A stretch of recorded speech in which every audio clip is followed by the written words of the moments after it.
لیجیے قرآن کریم سورہ بقرہ آیت نمبر 183 84 85 86 اور 87 مسلسل 5 آیتیں جو رمضان کے پورے کورس اور نصاب کو ہمارے سامنے بیان کر رہی. دیکھ لیجیے ہمارے ماحول میں بھی ماہ رمضان جتنی عبادتیں انجام دی جاتی ہیں وہ سارے کے سارے کا بیان قرآن نے اکٹھا اور ایک جگہ کر دیا.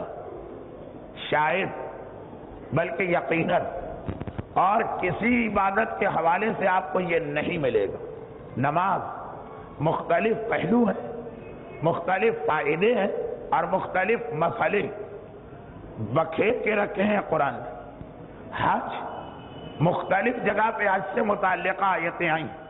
جہاد، امر بالمعروف، یہ سارے کے سارے اہم ترین مسائل فروع دین. مگر قرآن اس کے سارے فوائد ایک جگہ بیان کرنے کے بجائے مختلف جگہ پہ پھیلا کے بیان کیے. روزہ یا یہ کہیے کہ رمضان، اس کے سارے فوائد اور اس کا سارا اکٹھا سلیبس ایک ہی جگہ پہ آیا. مگر جو سوال میں نے کل کیا تھا آج اسے دہراتے ہوئے ایک منزل آگے بڑھنا. مگر یہ سارا کورس مکمل کرنے کے بعد قرآن کریم سوال کر رہا کہ تم نے اس رمضان سے فائدہ کیا اٹھایا. اب دیکھیے پھر یاد دلا دوں. آیت نمبر 183 یا ایھا الذین آمنوا کتب علیکم الصیام کما کتب علی الذین من قبلکم لعلکم تتقون. روزے کی بات.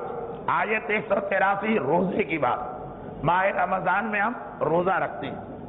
آیت 185 شہر رمضان الذی انزل فیہ القرآن، قرآن کی بات. ماہ رمضان میں سب سے زیادہ قرآن پڑھا جاتا. آیت 186 اذا سألک عبادی انی فإنی قریب. ماہ رمضان میں سب سے زیادہ دعائیں اور اعمال پڑھی جاتی. یہ آیت بندہ مجھ سے سوال کرے شب قدر کے اعمال اسی آیت میں آ گئے. روزانہ کی دعائیں ابتدا اسی آیت میں آ گئی. ہر نماز کے بعد کی یا علیو یا عظیم یا غفور یا رحیم کی دعا اس آیت میں آ گئی. سارے اعمال رمضان دعا اور یہ آیت دعا کی ہے. آیت نمبر 187 جس کے اندر قرآن نے ساری اختتامی باتیں جمع کر دی. مگر کل 2 مسئلے فقہ کے آئے تھے اور آج اس آیت کا ایک اور انداز سے تعارف.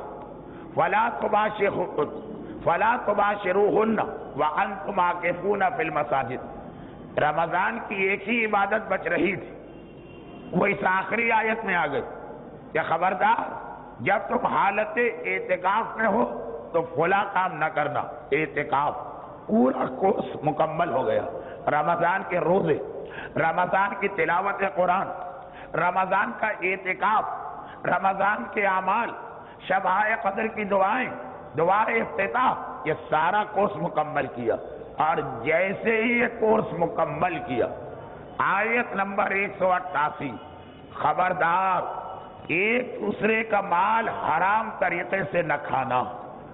مریض بیمار ہے، طبیب نے اس کے علاج کے لیے ایک نسخہ تجویز کیا اور جب سارا علاج ہو گیا تو کیا کہا کہ بھائی دوا بند کرنے سے پہلے ایک آخری ٹیسٹ ضرور لیبارٹری سے کرا لینا کہ نارمل ہوئے ہو کہ نہیں، یہ رپورٹس تمہاری ساری کلیئر آ رہی ہیں کہ نہیں. قرآن نے کہا کہ رمضان کا یہ کورس پورا ہوا. روزے الگ رکھے گئے، دعائیں الگ مانی گئیں، اعمال الگ کیے گئے، قرآن الگ پڑھے گئے، آخری تاریخوں میں اعتکاف الگ کیا گیا. اب دیکھو کہ کیا تم حرام مال سے اپنے آپ کو بچانے کے قابل ہوئے ہو کہ نہیں ہوئے ہو. ابھی اس سے پہلے محفل زینبیہ کی مجلس میں ایک نقطہ درمیان میں آ گیا کہ یاد رکھیے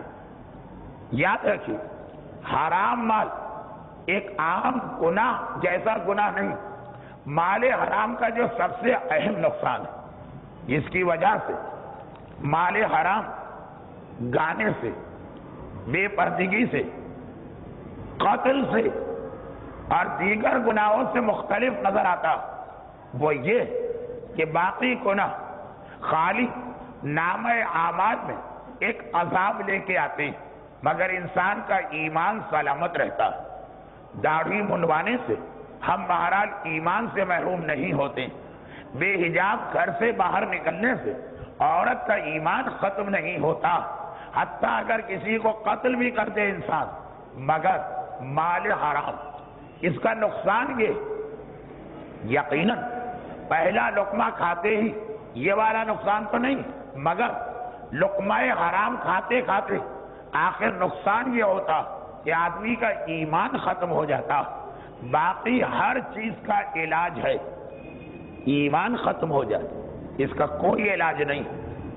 جو نقطہ ابھی میں عرض کر رہا تھا وہ یہ کہ تمام دنیا کے ماہرین علم غذائیات، ایک تو ہوتا ہے ڈاکٹر اور ایک ہوتا ہے ماہرین علم غذا جو نیوٹریشن کا ماہر ہے، نیوٹریشن، ان سب کا اتفاق ہے کہ دنیا میں کوئی غذا ایسی نہیں کہ جو آپ کے منہ میں جائے اور اثرات لے کے نہ آئے۔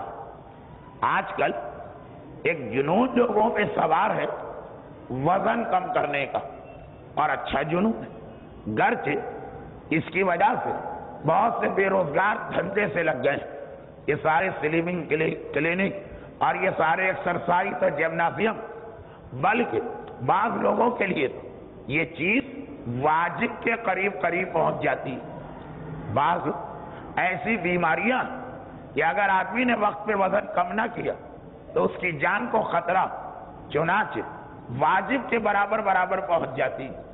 اور طبیب جملہ بھی آج کل یہی کہتے ہیں کہ آپ اپنے وزن کم کرانے پر روزانہ اتنا ہی وقت دیں جیسے آپ مثلا نماز کو واجب سمجھ کے کرتے ہیں۔ بات کو سمجھانے کے لیے واقعاً صحیح بھی ہے، چنانچہ جب یہ کیفیت طاری ہوتی ہے تو پہلی چیز یہ بتائی جاتی ہے کہ دیکھیے وزن کم کرنا ممکن ہی نہیں جب تک کہ آدمی اپنی غذا میں تبدیلی نہ لائے۔ غذا، رزق، پیٹ میں جانے والا لقمہ، اس کے اثرات کو دیکھیے۔ کہا جاتا کہ باقی ساری چیزیں بعد میں، ایکسرسائز، جاگنگ، دوائیں، پہلی چیز ہے آپ کو اپنے کھانے پینے کے اسٹائل کو بدلنا، وہ ساری چیزیں منع کی جاتی۔ اور اتفاق دیکھیے کہ جتنی چیزیں ایسی جو انسان کا وزن بڑھاتی وہ ساری کی ساری مزے اور لذت میں بھی نمبر 1، اور جو ڈاکٹر تجویز کرتے ہیں وہ اتنی بدمزہ غذائیں ہوتی اور اتنی بیکار غذائیں ہوتی کہ نعمت پروردگار ہے اس لیے کہنا تو نہیں چاہیے، مگر یہی کہا جاتا کہ آدمی ہے مگر گدھے کی طرح گھاس پھوس کھلا دی جاتی۔ اب مسئلہ یہ واقعہ، اچھا یہ بات اتنی صحیح ہے کہ مشتاق احمد یوسفی، اردو کا معنی ہوا مزاح نگار، یہ جملہ لکھا مذاق میں، بات بالکل سنجیدہ کہ دنیا میں جتنی مزیدار چیزیں آدھی مولویوں نے حرام کر دی ہیں تو آدھی ڈاکٹروں نے حرام کر دی ہیں، اور بات صحیح بھی، مگر جو اس کے اندر ایک فارمولہ بنا وہ اپنی جگہ بالکل صحیح فارمولہ کہ جس طرح سے ڈاکٹروں کی حرام کی ہوئی غذائیں اس لیے حرام ہیں کہ وہ ہمیں جسمانی نقصان پہنچاتی، تو جسے آپ کہتے ہیں مولویوں کی حرام کی ہوئی غذا وہ بھی ایسی جو ہمیں روحانی نقصان پہنچاتی۔ تو بات یہ ہو رہی تھی کہ ہم نے ساری مزیدار چیزیں چھوڑ دی۔ ڈاکٹر نے کہا کہ میدا نہ کھانا، پراٹھے چھوٹ گئے، چھنے ہوئے آٹے کی روٹی نہ کھانا، تندوری روٹی چھوٹ گئی، چاول نہ کھانا، بریانی چھوٹ گئی، شکر نہ کھانا، ساری سویٹ ڈشز چھوٹ گئی، تیل استعمال نہ کرنا، گھی استعمال نہ کرنا، بیکری کا آئٹم نہ لینا، کیک نہ کھانا، غرض بھی کہ آخر میں جا کے فقط یہی روکھی سوکھی یا بند گوبھی یا لوکی یا تورئی اور یا سلاد باقی بچی۔ مگر اس میں بھی ہم نے کہا کہ ایسی غذا کوئی بتائیے کہ چلے روکھی پھیکی جتنا بھی کھا لے اثر نہ ہو، کہ یہ اس میں بھی نہیں، منہ میں پانی کا ایک قطرہ بھی جائے گا وہ بھی اپنا اثر تو ڈالے گا. یہ ساری غذائیں اس لیے آپ کو اجازت دی جا رہی ہے، یہ روکھی بھیگی کہ بہرحال جسم انسانی کو توانائی چاہیے، یہ ساری چیزیں ضروری، مگر یہ نہ سمجھیے کہ یہ بھی آپ پیٹ بھر کے کھا سکتے ہیں. مقدار بتائی جاتی، آخری اصول یہ نکالتے ہیں کہ ایک معمولی سا لقمہ، حتیٰ پانی کا ایک گھونٹ، وہ بھی جسم انسانی پہ کوئی نہ کوئی اثر پہنچاتا. بے عین ہی یہی چیز 1400 سال پہلے رزق کے حوالے سے اسلام نے روحانیت کے بارے میں کہی کہ ہر لقمہ جو آپ اپنے منہ میں لے جا رہے ہیں وہ آپ کے ایمان اور آپ کی روحانیت پہ ایک اثر ڈال رہا. اگر رزق حلال ہے، پاک اور پاکیزہ رزق ہے، محنت کی کمائی ہے، روحانیت کو طاقتور کرے گا یہ ایک لقمہ. اور اگر حرام، نجس، دوسرے کا مال کھانا گناہ، تو یہ ایک لقمہ ایمان پہ اثر ڈالنا شروع کرتا ہے. اور جب یہ ایک لقمہ بڑھ کے 5 اور 5 لقمے بڑھ کے 50 اور رزق حرام کے 50 لقمے بڑھ کر پیٹ بھر دیتے ہیں، تو حالت یہ ہوتی ہے کہ میدان کربلا میں حسین شہید کو لشکر یزید سے خطاب کرتے ہوئے یہ فارمولہ دینا اور یہ اصول بتانا پڑتا. پہلے خطاب کیا کربلا کا میدان، حسین کا خطاب، اونٹ کا منبر، لشکر یزید کا مجمع، اور آخر میں کہا کہ ساری باتیں سمجھانے کے باوجود مجھے معلوم ہے کہ تم پہ اثر ہونے والا نہیں. خطبے کا یہ جملہ شہید دست غیب شیرازی نے گناہان کبیرہ اسی 25ویں گناہ میں لکھا، جس کا نام ہے حرام خوری، 25واں گناہ. اس میں یہ خطبہ بھی کسی مقام پر ہے، لیکن پورا خطبہ نہیں، ایک جملہ کہا سب کچھ سمجھانے کے بعد پھر بھی مجھے معلوم ہے کہ تم پہ اثر نہیں ہوگا. کیوں نہیں ہوگا؟ ایک جواب تو یہ ہو سکتا کہ اس لیے کہ تم یزیدی، یہ نہیں کہا. کیوں اثر نہیں ہوگا؟ ایک جواب یہ ہو سکتا کیونکہ تم میرے مخالف ہو، یہ بھی نہیں کہا اس لیے اثر نہیں ہوگا کہ لقد ملیت بطونکم من الحرام، تمہارے پیٹ حرام سے بھرے ہوئے، اور جب پیٹ حرام سے بھر جائے تو مسئلہ خالی گناہ کا نہیں رہتا، مسئلہ خالی نامہ اعمال کا نہیں رہتا، مسئلہ خالی ایک عذاب اور سزا کا نہیں رہتا، مسئلہ ایمان کا بن جاتا کہ آدمی ایمان تک سے محروم ہو جاتا. اپنے ایمان کو بچانے کے لیے ہر شب جمعہ دعائے عدیلہ پڑھنے والے اور ہر نماز کے بعد رضیت باللہ ربا والی دعا پڑھنے والے، مگر یہ پہلو بھی دیکھیں کہ ایمان خالی دعاؤں سے نہیں بچتا، اس کے لیے کوشش کرنا. جیسے رزق خالی دعا سے نہیں ملتا ہے، دوڑ دھوپ کرنا، دعائے عدیلہ اپنی جگہ اسے بھی ترک نہ کرے، اور اپنے رزق کو زیادہ سے زیادہ پاکیزہ بنانا اپنی جگہ، اسے بھی ترک نہ کرے. لا تاکل اموالکم بینکم بالباطل، یہ پیغام ہے. جب رمضان مکمل ہو، خالی روزوں والا رمضان نہیں، وہ رمضان جس کے دنوں میں روزے رکھے گئے، جس کی راتوں میں اعمال کیے گئے، جس کے آخری 10 دنوں میں اعتکاف کیا گیا، جس کی شبائے قدر میں شب بیداری کی گئی، جس میں روزانہ کم از کم ایک پارہ قرآن کی تلاوت کی گئی. جب ایسا بھرپور رمضان مکمل ہو تو پہلی چیکنگ، لا تاکلوا اموالکم بینکم بالباطل، حرام کھانے کی عادت ختم ہوئی نہیں، حرام سے نفرت پیدا ہوئی کہ نہیں، حرام سے دوری ہوئی کہ نہیں. یہ پہلی آزمائش ہے رمضان کے بعد. بلکہ خالی آزمائش نہ سمجھیے، آنے والے سال کے لیے سب سے بڑی تیاری یہ کراتا ہے رمضان.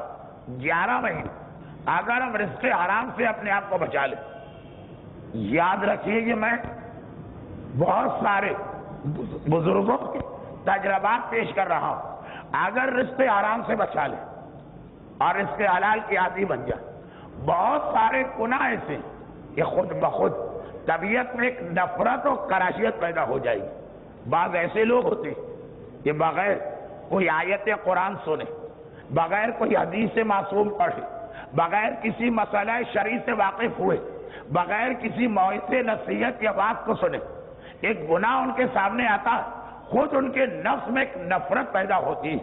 یہ گناہوں سے نفرت، یہ رزق حلال اور پاک و پاکیزہ رزق کی خصوصیات، رزقاً طیبہ، طیبات، یہ لفظ قرآن میں بار بار اسی لیے آیا کہ اگر یہ ایک خوبی ہم میں پیدا ہو گئی، بہت سارے گناہ خود بخود ہم سے ترک ہو جائیں گے۔ یہ رمضان کا ایک بڑا فائدہ قرآن نے بتایا، مگر اسی قرآن نے اپنے آخر میں جا کر ایک اور مسئلے کا ہمیں جواب دیا۔ وہ مسئلہ کیا؟ جو ابھی میں نے بات کہی نا، اس بات کو سننے کے بعد ایک اعتراض اس پہ آ سکتا، اس کا جواب، اور وہ بالکل آخری پارے 30ویں پارے میں، وہ یہ کہ مولانا ہمیں شوق نہیں تھا حرام کمانے کا، لیکن جب ساری محنت اور کوشش کے باوجود اتنا رزق حلال مل نہیں پا رہا کہ اپنے اور اپنے بچوں کو عزت کے ساتھ چٹنی روٹی کھلا کر ہی گزارا کرے۔ مجھے نہیں معلوم، میں تو مصروف کہ کیا اقتصادی پیکیج آج ملنے والا تھا تو کیا ملا کہ کیا نہ ملا، مگر خلاصہ یہ کہ ایک جواب یہ آئے گا۔ لیکن کچھ لوگوں کو تو حرام کا اتنا چسکا کہ وہ تو حرام چھوڑیں گے نہیں، لیکن کیا ایک جواب یہ نہیں آئے کہ ہم کب چاہتے ہیں کہ حرام ملے، مگر کیا کریں جب عزت و آبرو کی روٹی چٹنی بھی اپنے گھر والوں کو نہ دے سکیں تو مجبوراً حرام کی جانب قدم بڑھاتے ہیں۔ قرآن نے، رمضان نے تیار تو کر دیا کہ رزق حلال کھاؤ، لیکن جب گھر میں فاقے ہو، اب ہمارا وہی ایمان تو ہے نہیں کہ حسنین اگر فاقے سے نڈھال ہے اور زینب و کلثوم فاقوں کی وجہ سے غشی کے عالم میں اور فضہ سونے کا ٹکڑا لے کے سامنے کھڑی، پھر بھی مولا مسکرا کے گئے فضہ۔ یہ سب ہم نے ارادے اور اختیار کے ساتھ قبول کیا، اور ہم اسی پہ راضی کہ پروردگار اگر ہمارے گھر فاقہ رکھ رہا ہے تو اس واقعے پہ ہم راضی۔ اب ہماری وہ منزل تو نہیں کہ یہ مسئلہ رزق حرام کا شوق نہیں ہے جب گھر میں فاقے ہوں اور بچوں کے فاقے۔ اب آئیے قرآن کیا جواب دیتا۔ رمضان کی ٹریننگ کے بعد ایک سوال آیا، قرآن کا جواب سنی۔ یعنی قرآن سے اگر ہم ایک سوال کریں کہ اے خدا، بندہ مومن کے گھر میں یا ایک عام اصول کسی بھی آدمی کے گھر میں وعدہ کرنے کے باوجود رزق میں کمی کیوں ہوتی؟ بہت ہی مختصر، نہ مجھے کوئی واقعہ پڑھنے کی ضرورت، نہ مجھے کسی حدیث کو بیان کرنے کی ضرورت، قرآن کی 4 آیتیں سنیے، 1 2 3 4 5 6 آیتیں سنیے، آیتوں کا ترجمہ پڑھیے اور غور کیجیے کہ کیا اس سے زیادہ مکمل کوئی جواب ہم کو مل سکتا۔ قرآن کہتا ان ربک لبالمرصاد، یہ ہے تمہیدی آیت، تمہارا رب مرصاد پر تمہارا انتظار کر رہا۔ اب اس کے ترجمے الگ الگ ہوئے، بعض لوگوں نے کہا، یعنی بعض علماء، کہ مرصاد پل صراط کی ایک آخری چوکی کا نام، وہ اپنی جگہ۔ عام ترجمہ یہ، تمہارا رب تمہاری گھات میں بیٹھا۔ ایک بات، اب اصل بات، وَأَمَّا الْإِنسَانُ إِذَا مَا ابْتَلَاهُ رَبُّهُ فَأَكْرَمَهُ وَنَعَّمَهُ فَيَقُولُ رَبِّي أَكْرَمَنِ۔ خیال رکھیے گا کہ میں کوئی تشریح، کوئی تفسیر، حتیٰ کوئی حدیث بھی نہیں پڑھ رہا ہوں، پھر بھی جواب کتنا مکمل ہے۔ قرآن کہتا ہے اما الانسان، یہ انسان بھی کتنا عجیب ہے۔ اذا مبتلاہ ربہ، جب اس کا رب اس کا امتحان لیتا، ابتلا آزمائش، امتحان، جب اس کا رب اس کا امتحان لیتا، فاکرمہ، تو اسے ایک عزت اور اکرام دیتا، وَنَعَّمَهُ، اور اس کے گھر میں نعمتوں کی بوچھاڑ کرتا۔ فیقول ربی اکرمن، تو یہ انسان کہتا ہے میرے رب نے مجھے عزت بخشی، خدا نے عزت دی، مگر بطور امتحان خدا نے نعمتیں برسائیں بطور امتحان۔ مومن نے خیال نہ کیا کہ یہ امتحان ہو رہا ہے، کہا میرے خدا نے مجھے بڑی عزت دی، لیکن وَإِذَا مَبْتَلَاهُ فَقَدَرَ عَلَيْهِ رِزْقَهُ فَيَقُولُ رَبِّي أَهَانَنِ۔ آیتیں اس سورہ فجر کی ہیں جس کے بارے میں کہا جاتا کہ سورہ فجر میدان کربلا کا سورہ ہے، اس لیے کہ اس کی پہلی دو آیتیں سنیے، والفجر ولیال عشر، قسم ہے وقت فجر کی اور 10 راتوں کی۔ تفاصیر آپ کے ذہن میں کہ فجر عاشورہ اور 10 راتیں، شب عاشور کو ملا کے 10 راتیں، اور اس سورے کی آخری آیت یا ایتھا النفس المطمئنہ ارجعی الی ربک راضیۃ مرضیہ۔ ہر ایک کو معلوم کہ ان آیتوں کا عصر عاشور سے تعلق، آغاز سورے کا ہے صبح عاشور، اختتام سورے کا ہے عصر عاشور، اور درمیان سورہ کا عجیب پیغام۔ جب ہم آزمائش کرتے ہیں کسی کی اور نعمتیں دیتے ہیں، وہ سمجھتا ہے کہ اسے عزت دی جا رہی۔ وَإِذَا مَبْتَلَاهُ فَقَدَرَ عَلَيْهِ رِزْقَهُ، اور جب ہم کسی کا امتحان دوسرے طریقے سے لیتے ہیں اور اس پر روزی کو تنگ کر دیتے ہیں، قَدَرَ عَلَيْهِ رِزْقَهُ، اس کے رزق کی مقدار گھٹا دیتے ہیں، قَدَرَ مقدار، ہم علیہ اس کے خلاف مقدار کو کم کر دیتے ہیں۔ فَيَقُولُ رَبِّي أَهَانَنِ، وہ کہنے لگتا ہے کہ آج میرے پروردگار نے میری توہین کی، اہانن، اہانت، مجھے ذلیل کیا، مجھے پست کر دیا، مجھے گرا دیا۔ رزق کم کیا گیا، مومن نے کہا مجھے گرا دیا، مگر اب سنیے ایک عجیب جواب۔ قرآن کہہ رہا کہ ہم بندہ مومن سے ہر امتحان لیتے ہیں، رزق کا امتحان کبھی نہیں لیتے، تو ابھی تو لیا، کہ یہ بھی اس لیے لیا، کلا، ایسا ہرگز نہیں ہے۔ ترجمہ کر رہا ہوں خالی، پھر سے سن لیجیے۔ اذا مبتلاه ربه اذا مبتلاه فقدر عليه رزقه فيقول ربي اهانن، کلا، جب ہم نے امتحان لیا، رزق کو کم کر دیا، مومن نے کہا خدا نے مجھے توحید کی، پست کیا، کلا، ایسا ہرگز نہیں، یہ امتحان ہم کو لینا ہی نہیں تھا۔ بال لا تکرمون الیتیم، یہ تو دیکھو کہ یہ امتحان کیوں لیا گیا۔ لا تکرمون الیتیم، تم یتیم کو عزت نہیں دیتے ہو۔ ولا تحاضون علی طعام المسکین، مسکین کو کھانا کھلانے کا ایک دوسرے کو شوق نہیں دلاتے ہو۔ یہ ہمارا ایک اتنا سا ٹکڑا ایک الگ موضوع بنتا، خالی کھانا کھلانا کافی نہیں ہے، معاشرے میں شوق پیدا کرو۔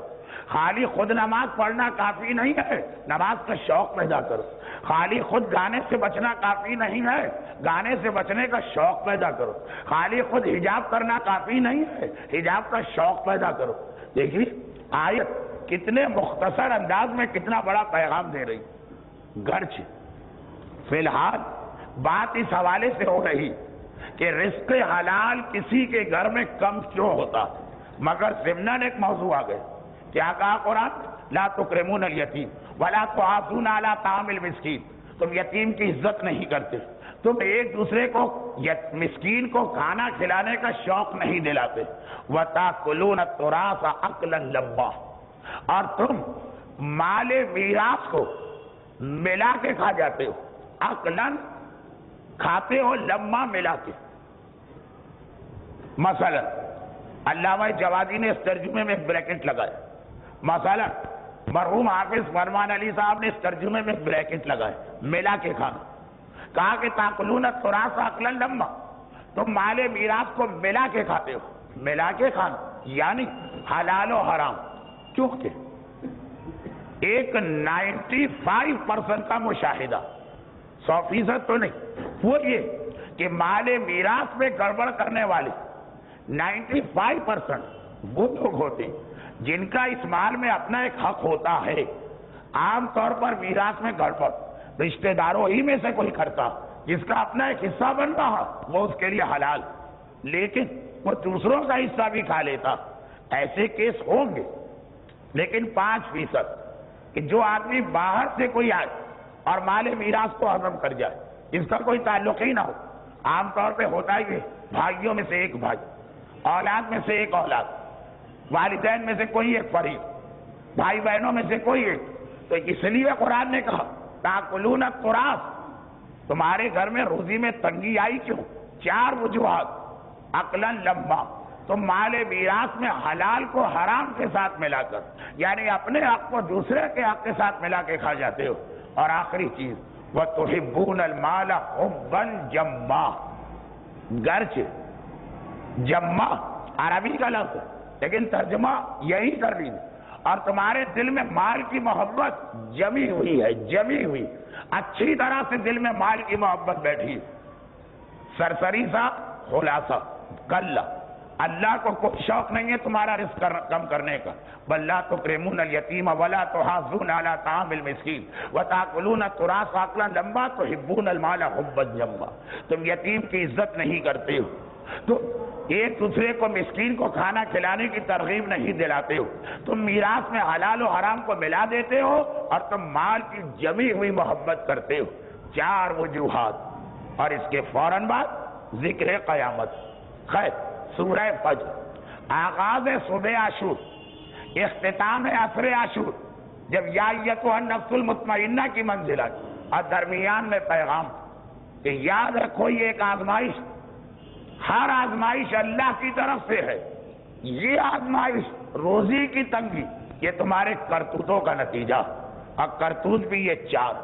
تو ادھر آواز بھی قرآن نے کہ رمضان کا مہینہ ختم ہوا, دیکھو کہ مال حرام کی کتنی نفرت تمہارے دل میں پیدا ہو.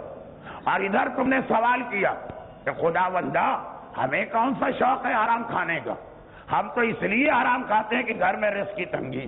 تو کہا کہ ان 4 چیزوں میں اپنا جائزہ لو. گرچ یہ 4 چیزیں اتنی آسانی سے بیان کرنے والی نہیں, خاص طور پر اس میں جو تیسری بات آئی مسئلہ میراث, خاص طور پر مسئلہ میراث. لیکن چونکہ آج خاصا میرا ارادہ کہ 11:30 پر اس درس کو اختتام تک پہنچا کر کم از کم ایک دن تو یہ دیکھوں کہ پابندی وقت کا نتیجہ کیا نکلتا. اب تک شروع تو یہ درس وقت پر ہوا, ختم کسی دن بھی وقت پہ نہ ہو سکا. چنانچہ تقریری حصہ کہ 40 منٹ تک